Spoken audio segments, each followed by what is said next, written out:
Please write comment and tell me if you hear me, see me, and see the content pages clearly. Please write in comments. Please write in your comment box if you see me, if you hear me, and if you see the content page clearly. Please write.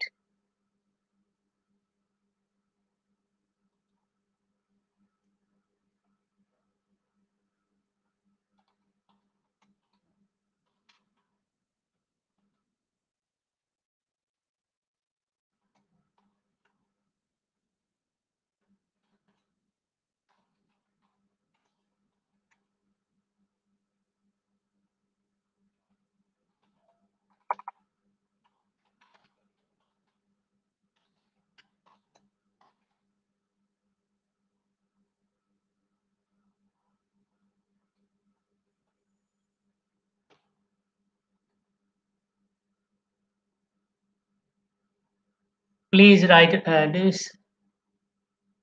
Please write in your comment box if you see me, see the pages, and hear me clearly. Please write.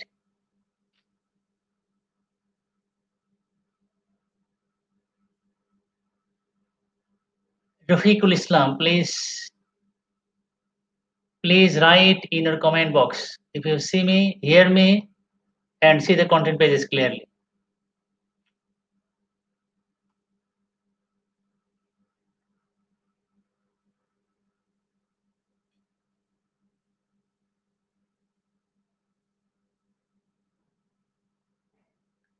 Rafiqul Islam, please write in your comment box if you see me, see the pages, and hear me clearly.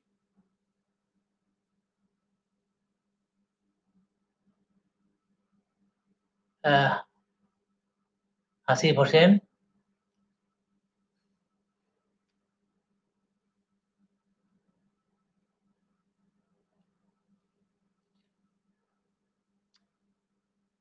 Please write comments. If you see me, see the pages, and hear me clearly. I want to start the class. Please.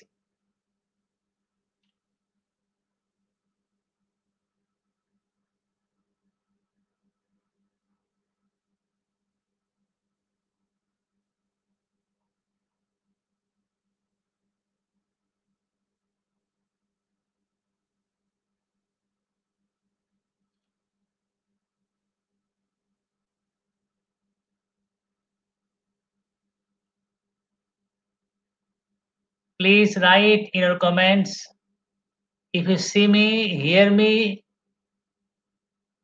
and see the pages clearly.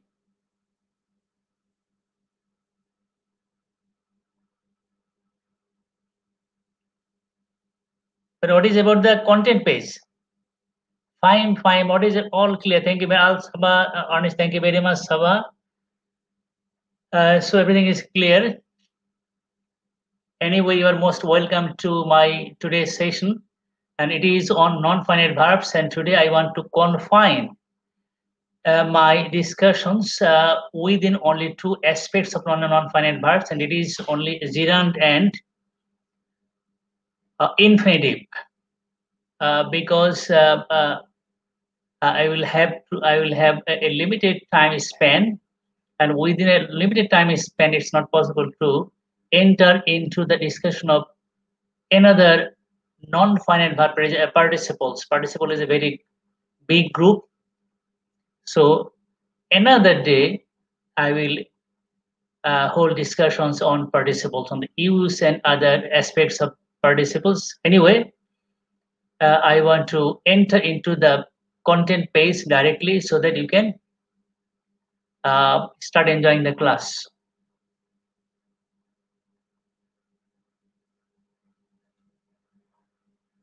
I think you see the content page clearly. It is a non-finite verbs. And one thing I must tell before starting my discussion, what are non-finite verbs? In fact, verbs other than the finite or tense verb in a sentence are non-finite. Actually, the context of non-finite verbs comes into our attention when there are more than one verb in a sentence. And you see the two sentences: stop buying bread from the supermarket. And sentence B, stop to buy a bread from the supermarket. And I have uh, written the words in the context.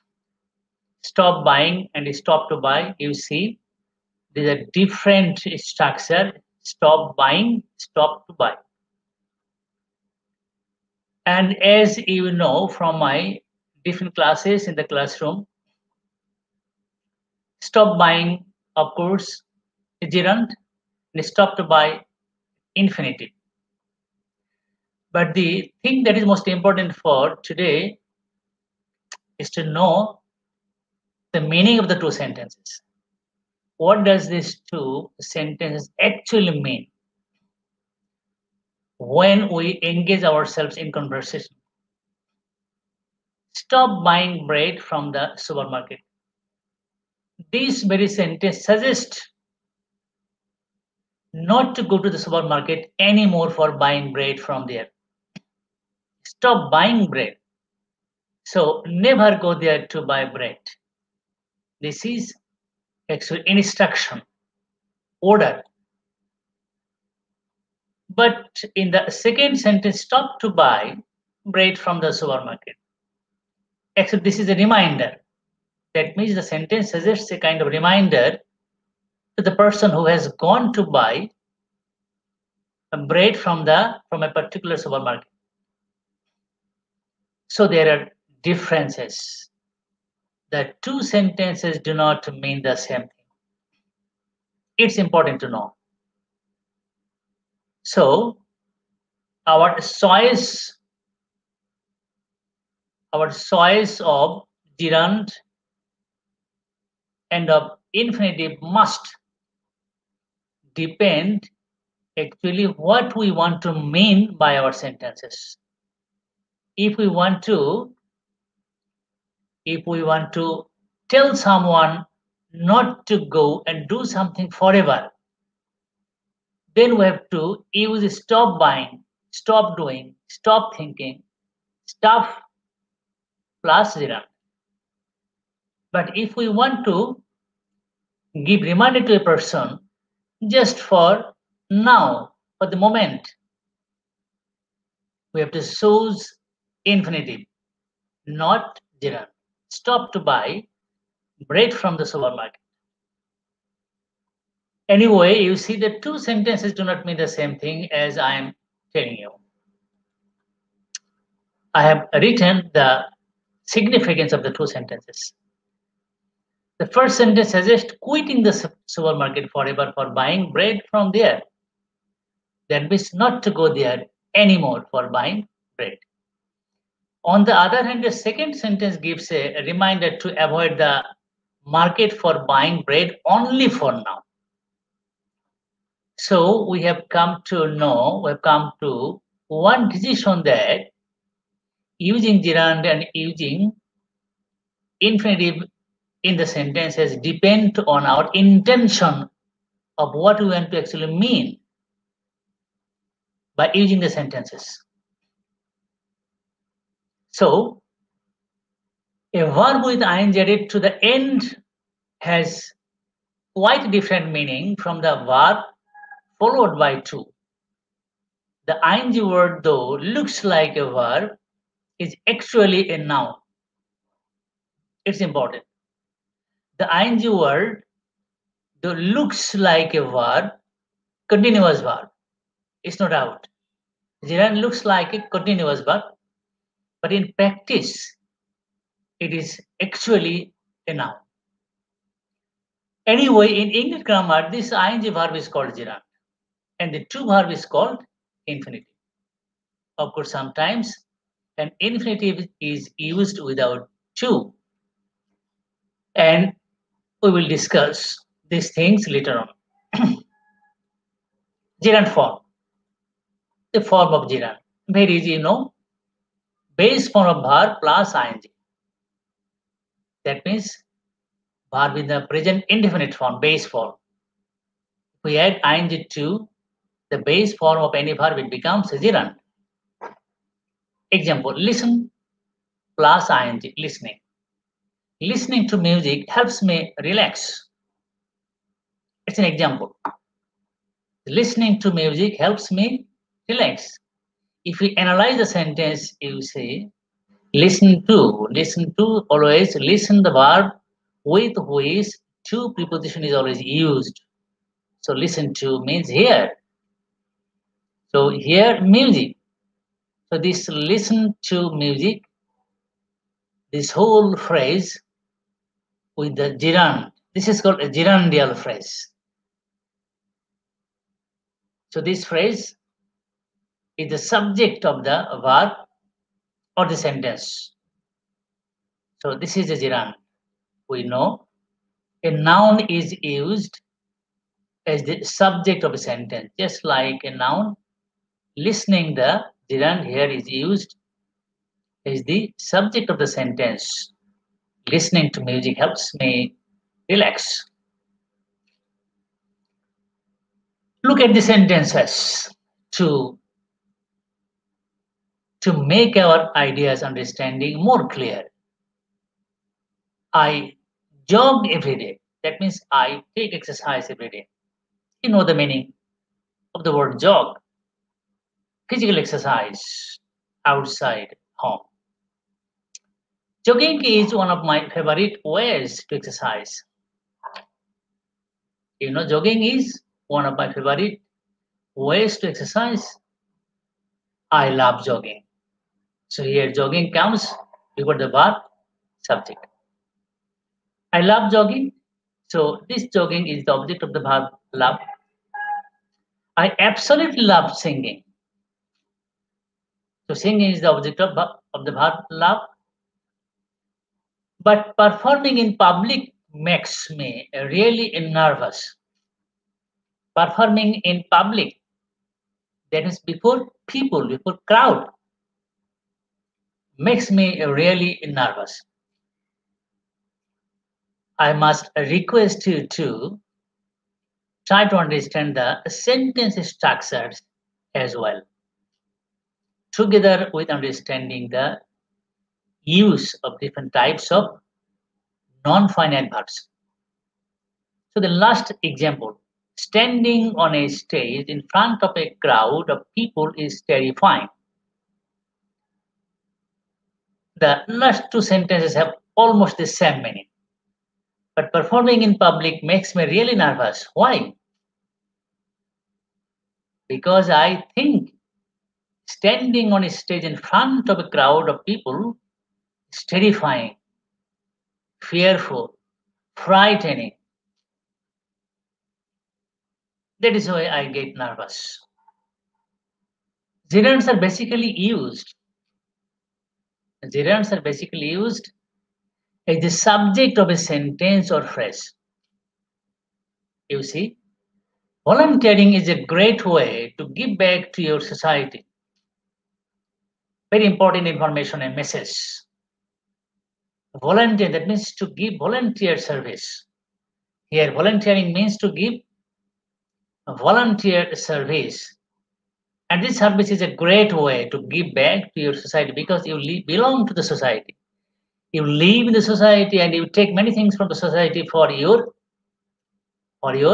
growth, for your development, for your position in the society. So it's your responsibility to give back something to the betterment of the society.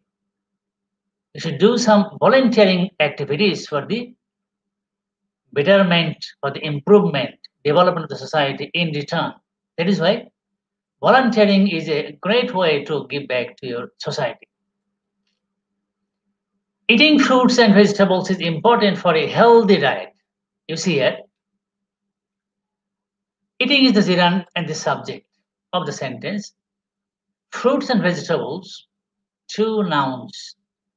Compound noun here, compound, it's a phrase, noun phrase. fruits and vegetables conjunct by and, you see. But fruits and vegetables are the objects of the gerund eating. Eating what? Fruits and vegetables. So fruits and vegetables are not subject. Actually, eating is the subject. And that is why the verb is singular. So it's important to understand. Very often you do mistakes while writing sentences. This type of mistakes is very common among students, among learners of English, especially non-native English learners like you. So eating fruits and vegetables is important for a healthy diet. Healthy diet, healthy diet? Diet that is very much helpful for our health. Studying gerunds doesn't have to be frustrating. It's important and interesting at the same time. That means when we're studying gerunds and its different aspects, we need not be frustrating. It is nothing frustrating. And as the object of a sentence, that means a gerund can be used as the object of a sentence.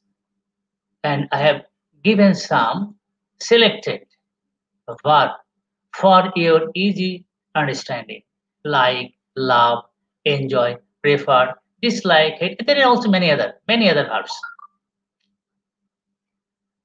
Etc. are often followed by gerunds. I really like cooking, but my husband is a much better cook than me. It should be I, but in conversational English it is me. In informal English, we can use me to shorten the time in the conversation. But formal English, there should be I, the subject form. But the object form is used in conversation, informal English. Anyway, the second sentence, she really enjoys taking pictures of sunsets. You see here, enjoys is the main verb and comes or follows taking the gerund. So the object. Taking is the object of the verb. Enjoys. I prefer buying meat from my local butcher. So prefer is followed by buying the gerund. And then after preposition, we know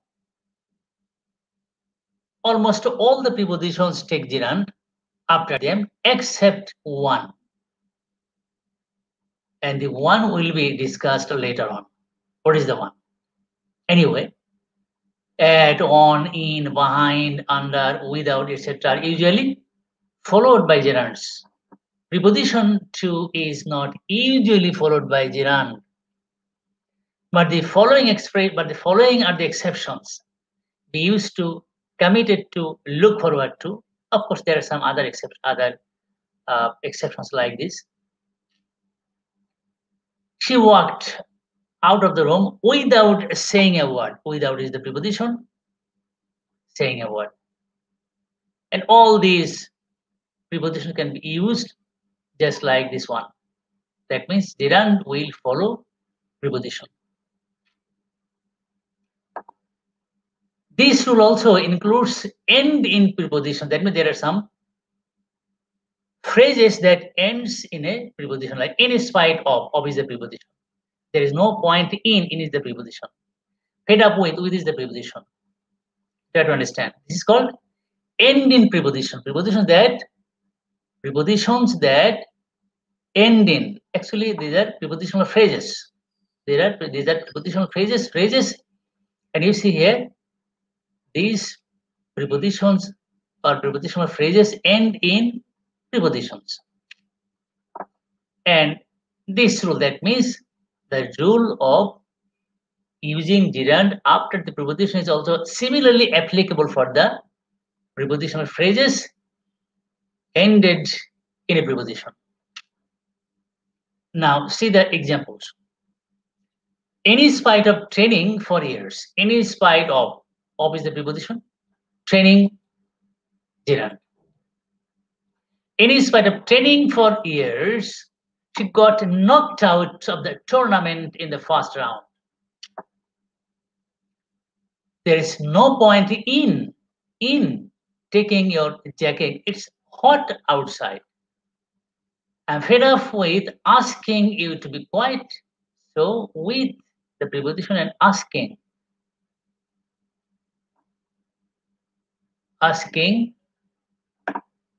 should be read anyway.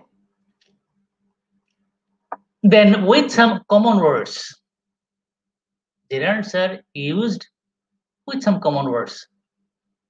Stop, enjoy, avoid, suggest, wouldn't mind. How about? And I have already discussed here. Here you see. Stop.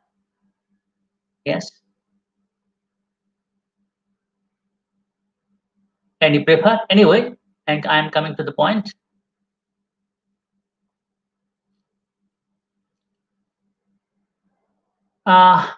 Stop sleeping till late in the morning. I'm sorry.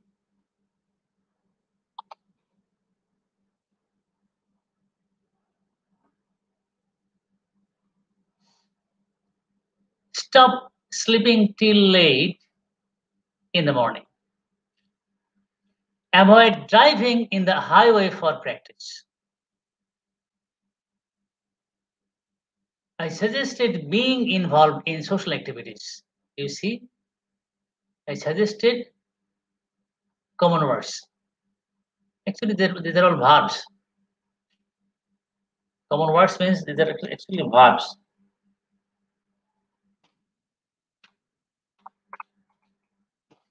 You see, verbs. Stop sleeping, avoid driving, suggested being. Being is the gerund from to be verb be. I suggested being involved in social activity. What does it mean? It means that I suggested someone to get involved in social activities because he is a social being. He must have some responsibilities to give something to the society. So it's important. A person who lives in the society must have the sense of responsibility to give something for the betterment of the society. Anyway, with some fixed expressions. Gerunds are used with some fixed expressions. Can't help, can't stand, it's no use, it's not worth. So these are the expressions that are very much common in the completing sentences. These expressions are very common in the question of completing sentences. Please take these things very seriously in mind. I can't help being a perfectionist. That means I cannot but become a perfectionist. That means I am a perfectionist. I can't stand working with people who always show up late. I can't stand means I can't endure. I don't like working with people who always show up late, who always comes late, who are always late in their job. It's no use. It's unnecessary. Leaving a message. It's no use means it's unnecessary. Leaving a message. She never calls back anyway. It's not worth spending so much money. It's not, that means we should not spend so much money. It's not worth spending means if we spend money here, it will be useless, it will be fruitless. The spending or the money that we spend will bring no result for us. It's not worth spending so much money. After another verb, when there are two verbs, some verbs can be followed by a gerund or by an infinitive. I will never forget I'll never forget. Verb is forget. I'll never forget driving along the coast of Cox's Bazar. It was truly stunning, truly stunning, exciting, exceptional. Don't forget to take your grandma to the supermarket. Don't forget. So, you see, forget is the verb that can take both the gerund and the infinitive after it. Both are grammatically correct. But there are differences. When you use forget driving, it is forever. But forget to take, it is only once, not forever. It's no use avoiding him. That means there is no use. It will be useless. It will be of no use if we avoid him. Do you feel like watching a horror movie or a romantic film? Feel like. Very important. Also important for sentence completing. So verb with a gerund sometimes means to quit an action. I am repeating this context. Verb with gerund sometimes or most of the times, not sometimes, but most of the times. Actually, most of the times.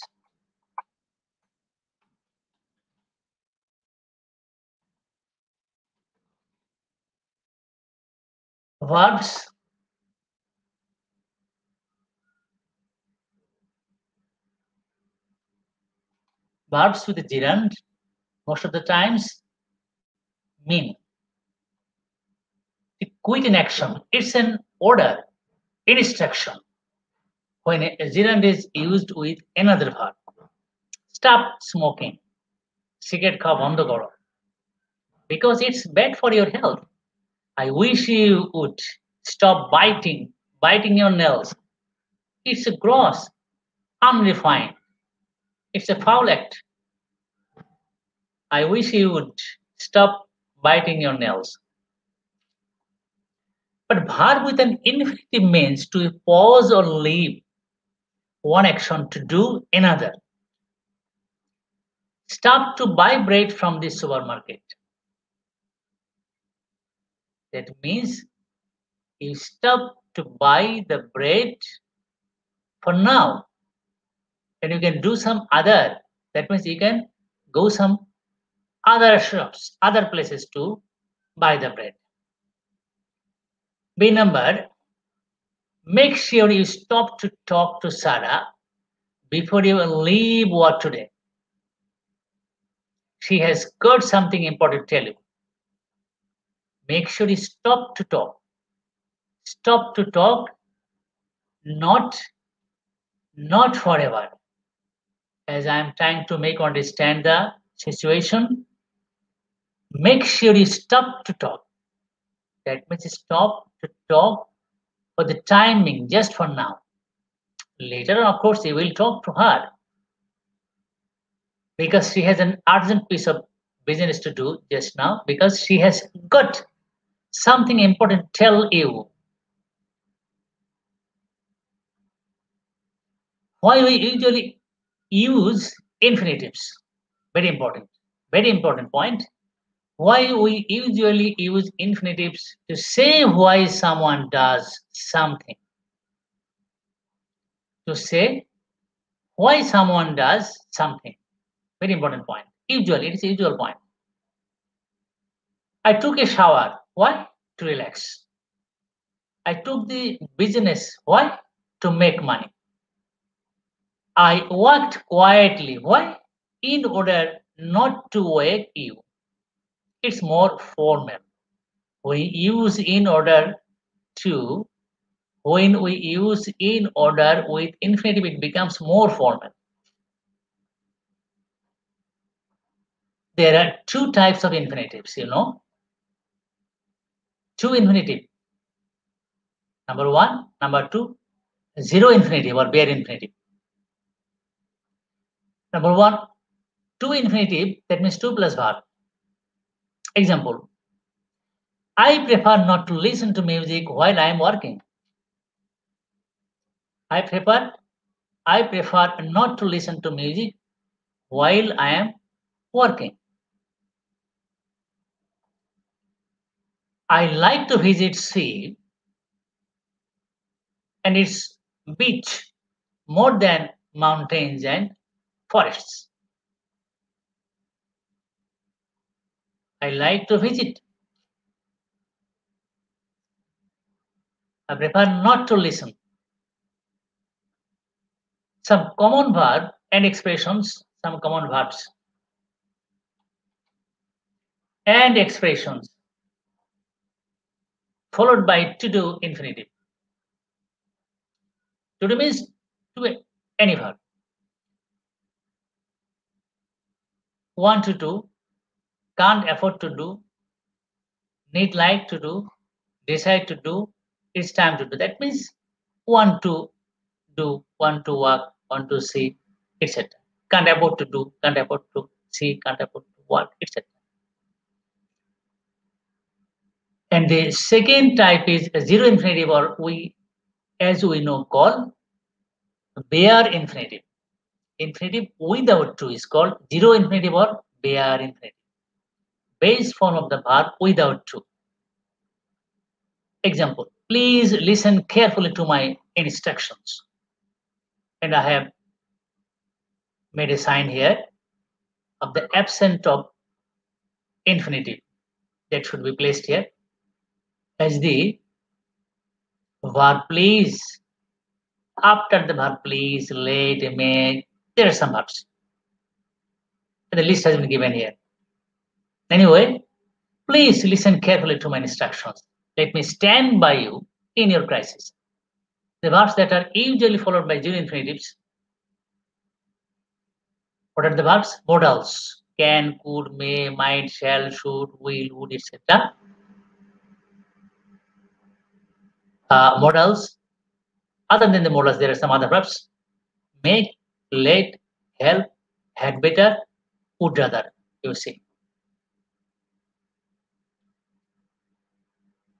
Do all verbs change meaning when followed by gerund or the infinitive form? It's a very important question.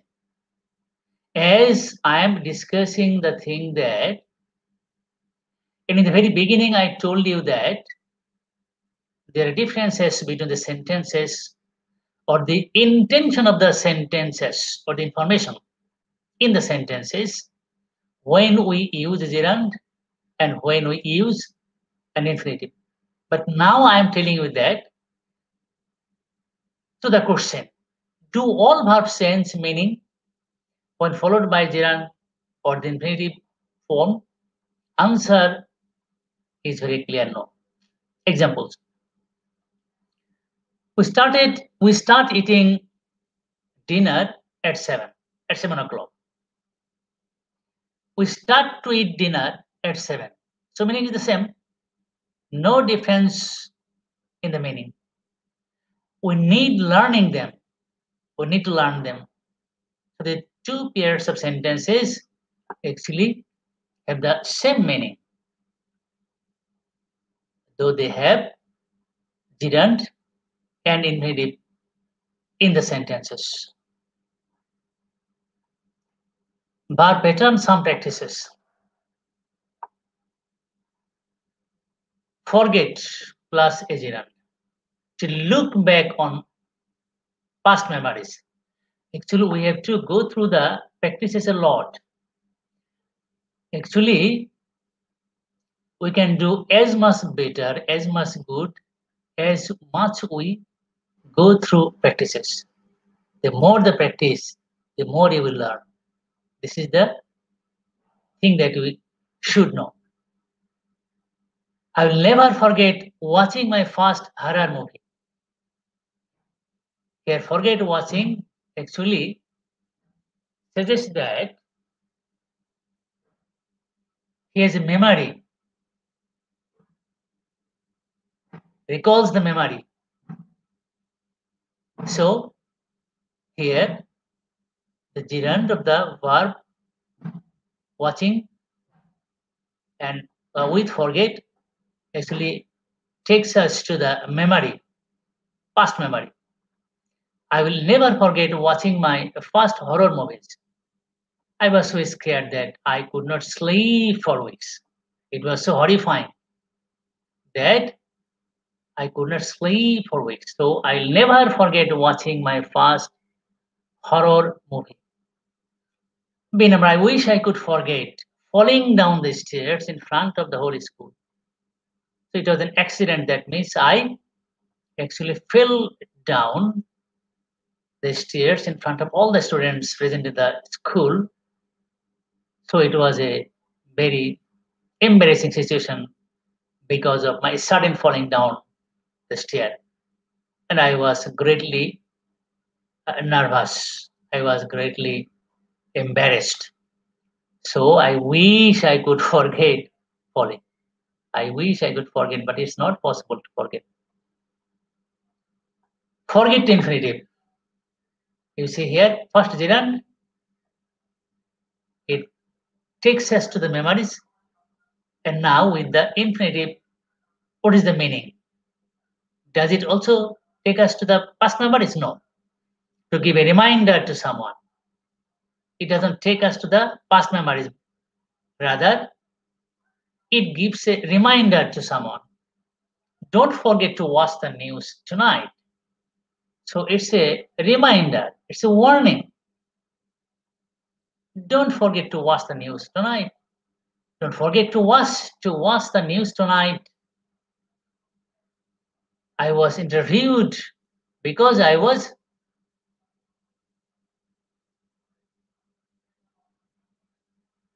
interviewed on the main street today, so I don't want you to miss it.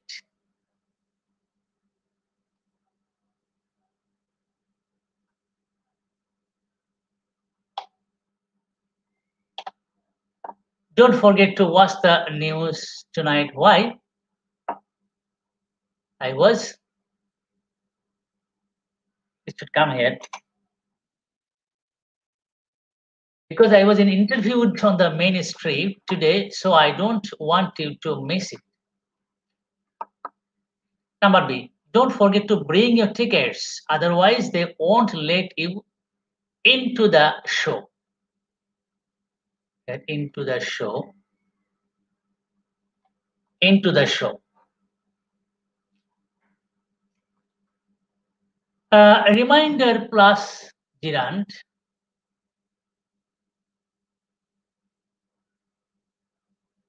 Remember plus gerund to talk about a memory.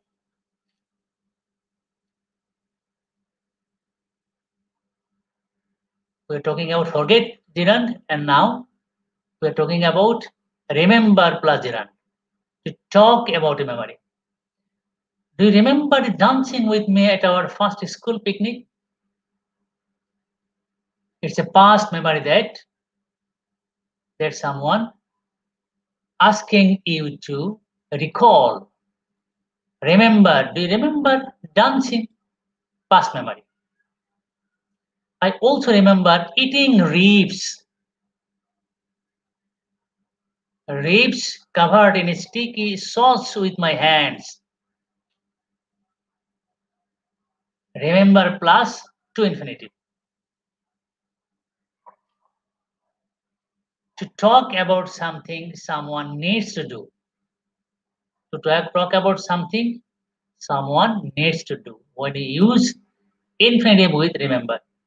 Remember to take lots of pictures on your trip. On your trip. Remember to take lots of pictures on your trip. So it's an instruction, reminder. Remember to whisk, man, that means it's tired. X. Before adding the sugar. Remember to turn at the intersection, turning point, joining points of roads. Otherwise, you will get stuck on a one-way road. Regret plus gerund. What does it mean? To talk about something you did in the past that you aren't happy about anymore. You did something in the past, but you are not happy now with what you did. He regretted yelling at her as soon as she walked away. That means he yelled at a girl, but he now realized that he did not do the right thing. He is actually ashamed now. So he is now regretting. So he regretted past tense. Yelling, shouting. Yelling means shouting at her as soon as she walked away. He woke up with a pounding headache, pounding, heavy headache, and immediately regretted playing.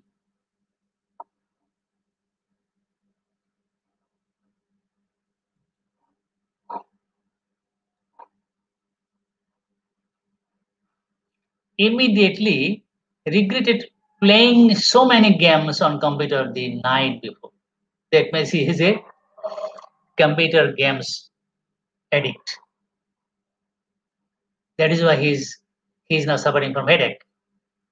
So students, you should not go for computer games so much as this man he is suffering from now. So please don't uh, go for gaming on the computer limitlessly. Now regret plus to infinitive. To tell someone bad news or something that don't want to hear. I regret to say that I wasn't impressed by the performance. That means he want to express his opinion about some displeasing things. He wasn't impressed by the performance of someone. So he's telling that he regret to, or I regret to say that I wasn't impressed. I wasn't impressed. I was not impressed by the performance. We regret to inform you that you have 10 days left to pay the dues. Otherwise, we will take action. So this is also kind of reminder. Anyway, here we regret to inform you that you have 10 days left to pay the dues. Reminder. Mean plus is gerund. Mean is a verb, to talk about what the response or result of something is. Make sure you bring your jacket, or it will mean getting really wet and cold. That means if you fail to bring your jacket, you will fall in problems. What is the problem? It will mean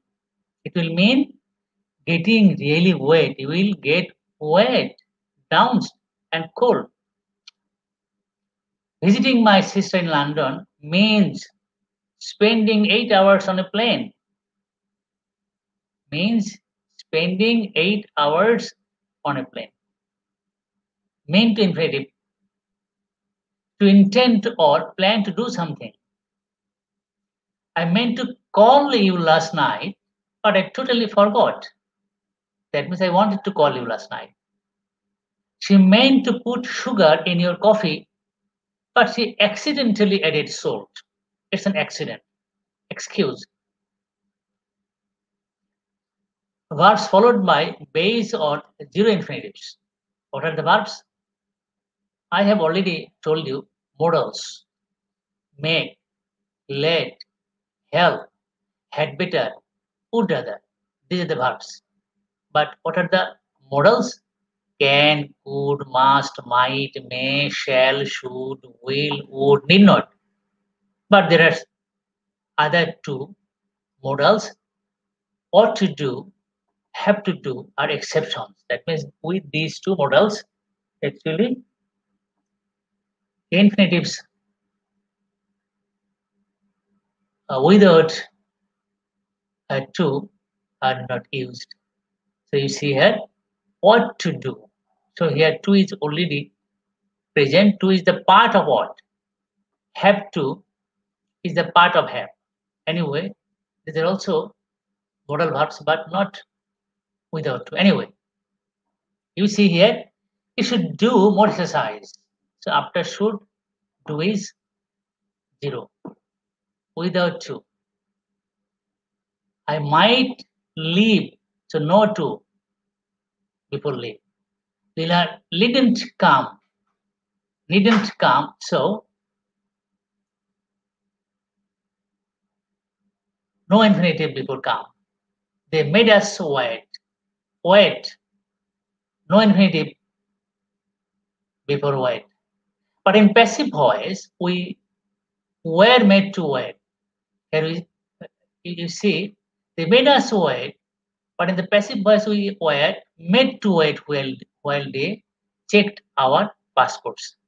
I was made to do my homework, but let the cake cool for 20 minutes before icing. The let verb is the exception, both in the active as well as in the passive, does not take to with the infinitive. More practices. We helped paint their house with to, but we help to paint their houses. That means the verb help actually takes to and not to. That means help can be used with to and without to. You had better say story.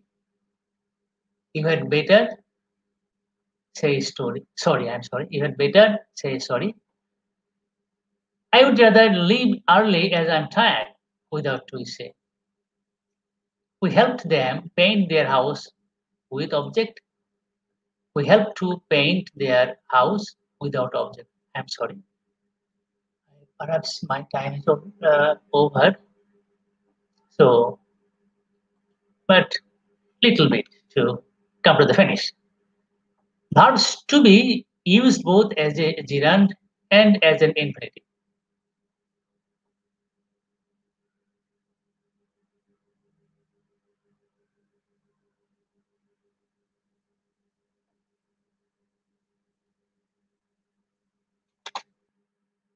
It will be following verbs.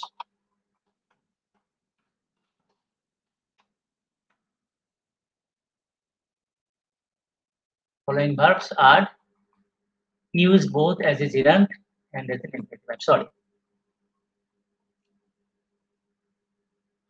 After the following verbs.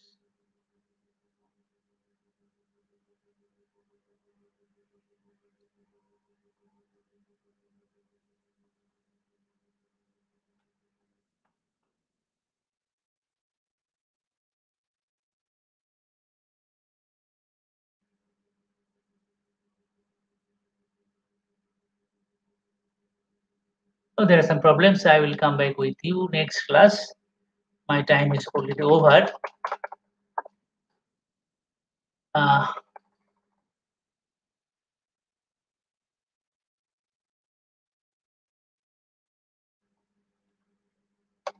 anyway, this is all about my class today, and I have tried to make understand, especially from the practical and conversational point of view, how we should use the gerunds and infinitives in our sentences. And we also come to know that there are differences between the context of the use of infinitives and gerunds. So it's important to go through this content once again. And I'm telling you, within a very short time, today or tomorrow, I will send you in the PDF form. I will send you the PDF form of the content so that you can go through the lesson again and again for your clear understanding. So thank you very much. Till the next class.